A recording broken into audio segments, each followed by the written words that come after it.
in the back of police cars did something wrong. But man, was I wrong. It actually happened to me. Right here, on this very sidewalk. You're gonna be under arrest. For what? I never really thought I'd be told I was under arrest for not breaking the law. And after about an hour in handcuffs in the back of a hot police car, they finally let me go and claimed it was just a detention. And just last night, SGV News First witnessed this being done by the same department. I don't think that's right that they just throw you in the back of a vehicle just to write you up a ticket. They could have left him sitting in his car over here.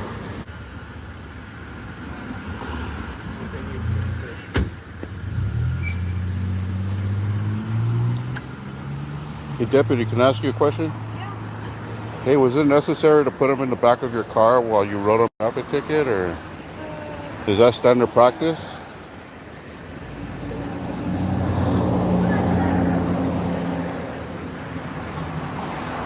Then keeping his wallet. Is that standard practice for you to put somebody in the back of your police vehicle just to write them a ticket? I think that's kind of unfair, don't you think? You got the wrong person training them, because if that's what they're doing. So I did a little research, and I was shocked what I found. 4 years ago, the United States Department of Justice sued the Sheriff's Department and won. The Sheriff's Department would routinely detain community members, including minor traffic offenders, in the back seats of patrol cars without any individualized assessment of danger or suspicion as required by the Fourth Amendment. The lawsuit describes how deputies stopped a car for a broken license plate light and detained all 3 passengers without apparent justification. 2 were detained in the back seat while the deputies checked their identification. Although the LASD requires documentation of the need for a backseat detention, this detention was not documented at all. A sergeant stated that contrary to their policy, backseat detentions are conducted as a matter of course. In a 58-page settlement, the county agreed to numerous conditions. They agreed to follow the Constitution. Shouldn't they know that already? They also agreed to not detain people for longer than necessary. And here's another condition they seem to have forgotten about. Los Angeles Sheriff's Department will not permit backseat detentions based on unreasonable or factually unsupported assertions of deputy safety.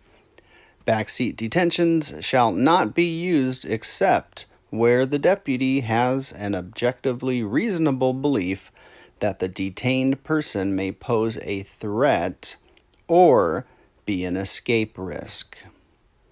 So they're not supposed to do a backseat detention unless there is a threat or an escape risk. Which one of those applied in my situation? How about none? And the most chilling part of this is all these conditions in the 58-page settlement agreement will expire in 4 years from the date of the settlement agreement. It's been 4 years and about 4 months, which means they could go back to their old ways without any accountability. The good news is you do have a voice. There are many things you could do if you were the victim of a backseat detention from the Los Angeles County Sheriff's Department, or if you were a witness and perhaps got a video of it.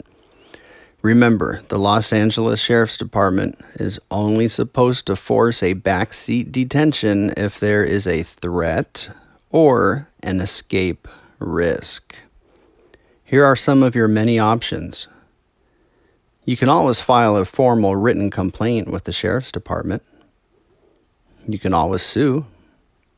But don't forget, one of the most important things you could do is contact the United States Department of Justice and tell them what happened. The United States Department of Justice is very familiar with the tactics of the Los Angeles County Sheriff's Department and their unconstitutional practices. And maybe, just maybe, if enough victims and witnesses come forward, real change will occur. See the description for contact information to the United States Department of Justice.